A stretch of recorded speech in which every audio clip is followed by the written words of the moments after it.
Hello' everyone, কি খবৰ আপোনালোকৰ? আশা কৰোঁ সকলোৰে ভাল আৰু সকলোৰে ভাল হওক তাকেই কামনা কৰিছোঁ।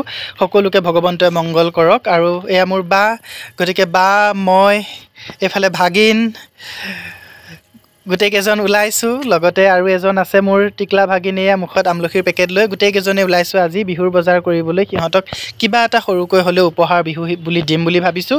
গতিকে গোটেইকেইজন ওলাইছোঁ। বাৰু আহকচোন তেনেহ'লে আপোনালোকক কি বজাৰ কৰিলোঁ সেইখিনিও দেখুৱাবলৈ চেষ্টা কৰিম। ভিডিঅ'টো ধুনীয়াকৈ চাই থাকক। আৰু এইফালে আকৌ মোৰ মায়ে ভাগিনৰ এবিধ বাদ্যযন্ত্ৰ হাতত তুলি লৈ সৰুকালৰ বোলে অকণমান স্মৃতি ৰোমন্থন কৰে। বাৰু যি কি নহওক, যদি তেনেদৰেও অকণমান মনোৰঞ্জন আমাকো দিব পাৰে তেনেহ'লেনো আপত্তি ক'ত, নহয় জানো বাৰু? গতিকে মাক আমি সকলোৱে সহযোগিতা আগবঢ়ালোঁ আৰু মায়েও সৰুকালৰ দুই এটি গীত মনোৰঞ্জনৰ বাবে আমাৰ আগত পৰিৱেশন কৰিলে। গতিকে আমিও সকলোৱে বৰ উপভোগ কৰিলোঁ জানেনে। বিশেষকৈ এই স্মৃতিবোৰ যে আমাৰ বাবে আৰু বহুত যুগমীয়া হৈ ৰ'ব। ইমান ব্যস্ততাৰ জীৱনত এনেদৰেও যদি আমি অকণমান হ'লেও মনোৰঞ্জনেৰে জীৱনটো উপভোগ কৰিব পাৰোঁ, কিমান ভাল লগা কথা চাওকচোন। এইফালে আকৌ মায়ে ভাগিনৰ এইবাৰ ঢোলটো হাতত ল'লে। বোলে সৰুতে আমি বহুত ঢোল বজাইছিলোঁ নহয়, তেনেদৰেও আমি হুঁচৰি গাই 2 টকা পাইছিলোঁ। লগতে আমি হাঁহি ধেমালিৰে কিমান যে আনন্দ কৰিছিলোঁ, তহঁতে আজিকালি সেইবোৰ নাপাওঁৱেই। তেনেদৰেও আমাক মায়ে ক'লে আৰু লগতে অকণমান ঢোলৰ লগতে গীত গায়ো আমাক শুনোৱালে। বৰ ভাল লাগিলে। আৰু এতিয়া আপোনালোকক দেখুৱাবলৈ ওলাইছোঁ সেই বজাৰ কৰা বস্তুবোৰ। আহকচোন বাৰু কি বজাৰ কৰিলোঁ আপোনালোকক দেখুৱাওঁ। ইয়াতে আছে এটা জিন্স পেণ্ট, আৰু এই জিন্স পেণ্টটো মই মোৰ ডাঙৰ ভাগিনীজনীলৈ আনিছোঁ। গতিকে আপোনালোককো ভাবিলোঁ অকণমান দেখুৱাওঁ। বজাৰৰ পৰিৱেশ নেদেখুৱালোঁ, কিন্তু কাপোৰখিনি কি বজাৰ কৰি আনিছিলোঁ সেইখিনি আপোনালোকক অকণমান দেখুৱাবলৈ চেষ্টা কৰিছোঁ। আৰু এইটো পেণ্টৰ লগত এটা লাইট কালাৰৰ স্পৰ্টিং মোৰ ভাগিনগৰাকীলৈ আনিছোঁ। তেওঁ বোলে লাইট কালাৰ ভাল পায়, গতিকে তেওঁক এইটো দিলোঁ। আৰু লগতে মোৰ এতিয়া সেই টিকলা ভাগিনটোৰ বাবেও আনিছিলোঁ বস্তু, সেইখিনিও আপোনালোকক দেখুৱাওঁ।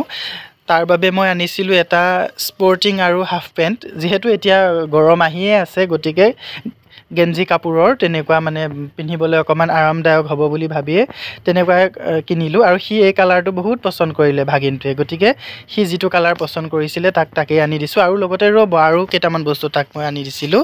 সেইকেইটা আৰু 2টা হাফ পেণ্ট আনি দিছোঁ, যিহেতু আকৌ পৰৱৰ্তী সময়ত সোনকালে আহিব নোৱাৰিবও পাৰোঁ তেওঁলোকৰ ঘৰলৈ। গতিকে আহোঁতে হাফ পেণ্ট 2টা আৰু এটা সৰু গেঞ্জিও আনি দিছোঁ গৰমত পিন্ধিব পৰাকৈ। সেইটো দেখাই আছোঁ এইটো মোৰ ভাগিনটোও যে একেবাৰে বহুত সি লাইট কালাৰবিলাক বহুত বেছি ভাল পায়।